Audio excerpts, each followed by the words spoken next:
A partir do versículo 26, todo o resto da Bíblia e todo o resto do universo tem que ser sempre a união profunda do homem, da mulher e de Deus. Não é isso que acontece na geração da vida? Quando o homem e a mulher se unem sexualmente, além, o homem coloca o espermatozoide, a mulher coloca o óvulo e Deus coloca o dom da vida. É a união desses três, a graça de Deus, o espermatozoide masculino e o óvulo feminino, que gesta essa vida.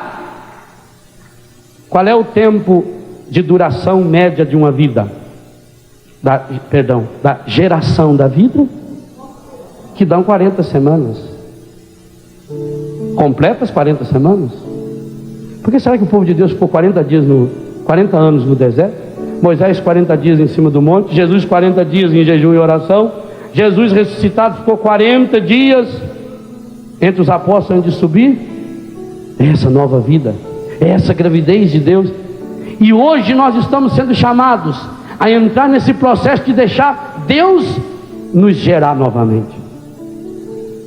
O homem e a mulher é chamado a ser reprodutor de Deus, a reproduzir Deus. Mas não é só reproduzir Deus na hora em que se une na gênese com seus genitais. Tudo que o ser humano faz a partir do matrimônio tem que ser reprodutor de Deus. O que eu falo tem que reproduzir Deus.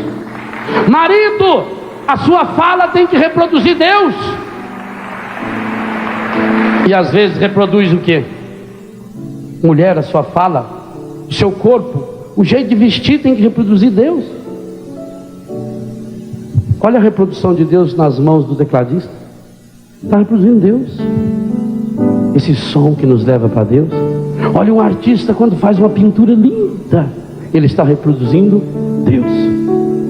Vocês vão ouvir o CD da Salete lançando hoje, reprodução feminina de Deus. Numa pregação nós ouvimos uma reprodução de um Deus que nos fala. Marido e mulher, você tem que reproduzir Deus, em primeiro lugar para si mesmo. Marido tem que reproduzir Deus para a mulher tem que reproduzir Deus para o marido. Marido e mulher juntos reproduzem Deus no filho em primeiro lugar, e depois para o filho. Sabe por que muitas vezes a educação não dá certo? Porque vocês vão sozinhos para educar os filhos. O filho nunca é só do pai e só da mãe. O filho nunca é só do espermatozoide e do óvulo. É espermatozoide, óvulo e graça de Deus. Sem essa graça de Deus, a gente não reproduz Deus. E quando nós não reproduzimos Deus, o que é que nós reproduzimos?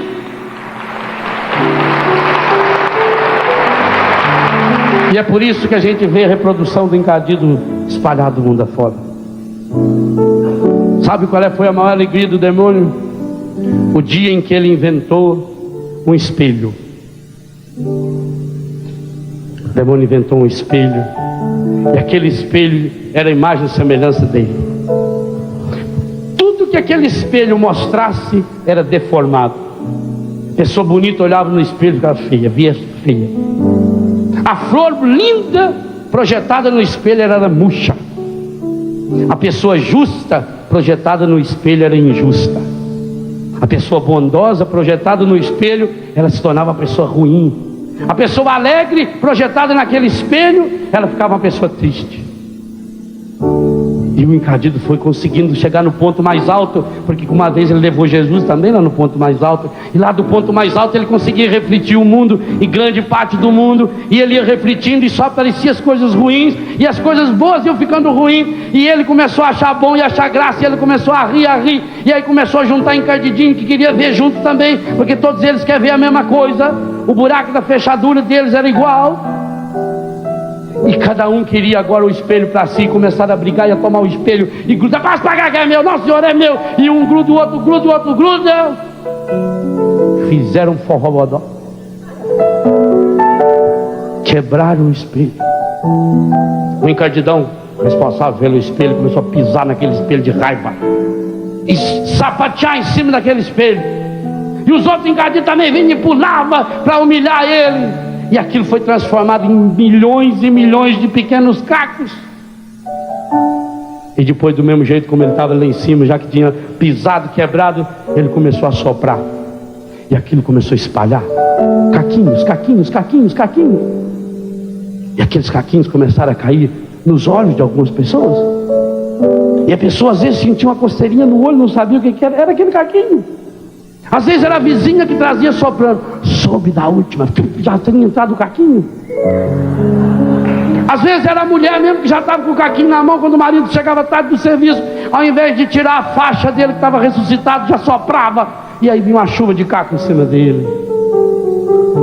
E cada pessoa que ganhava um caquinho daquele no olho ou na boca, ia para o coração, passava a enxergar as pessoas com defeitos, passaram a ver só as coisas ruins. E é por isso que tem muito casamento que está precisando fazer uma boa lavagem nesses olhos e no coração, porque só vê coisa ruim, só vê caco, caco, caco, caco, caco, caco, está despedaçado. Limpa o olho. Não tem colírio para isso. Ou lava esse olho. E Jesus disse que o olho é a lâmpada do corpo. Se o teu olho é são, tudo mais será são. Jesus disse que se olhar com desejo bom ou ruim para uma pessoa, já está cometendo pecado ou criando Deus. A única água que lava é o Espírito Santo.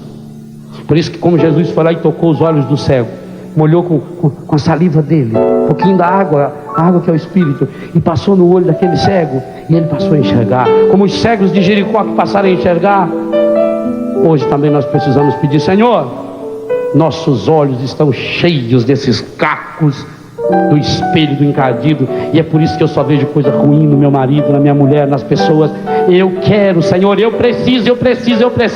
Lava hoje, Senhor, os meus olhos e os olhos do meu coração, para que eu veja, Senhor, que eu veja segundo os seus olhos, porque a tua palavra diz que Deus viu que tudo era bom, e eu vejo que tudo é mal, e eu estou sempre reclamando, eu estou sempre brigando, eu estou sempre achando ruim as coisas, Senhor. Hoje eu estou entendendo tudo, Senhor. Foi um encardido que soprou, Senhor, que soprou esse caco. E aí eu tenho que pedir agora para Maria, como filho que vem chorando: mãe, entrou um cisquinho no meu olho. E a mãe vai passando o dedo e soprando: Maria, mãe, sopra esse cisco que está no nosso olho, sopra esse pedacinho do espelho do inferno, que leva a pessoa a só ver as coisas inferiores, a só observar os defeitos uns dos outros. Mãe, está aqui dentro de mim, mãe. Jesus disse: como é que você vai tirar a trave do olho do seu irmão se tem um cisco no seu? Eu quero enxergar como Deus, o Deus que viu que tudo era bom, o Deus que criou o homem e a mulher à sua imagem e semelhança. Eu quero enxergar na pessoa do meu marido, da minha esposa, a imagem e semelhança desse Deus. Eu quero ver o rosto de Deus.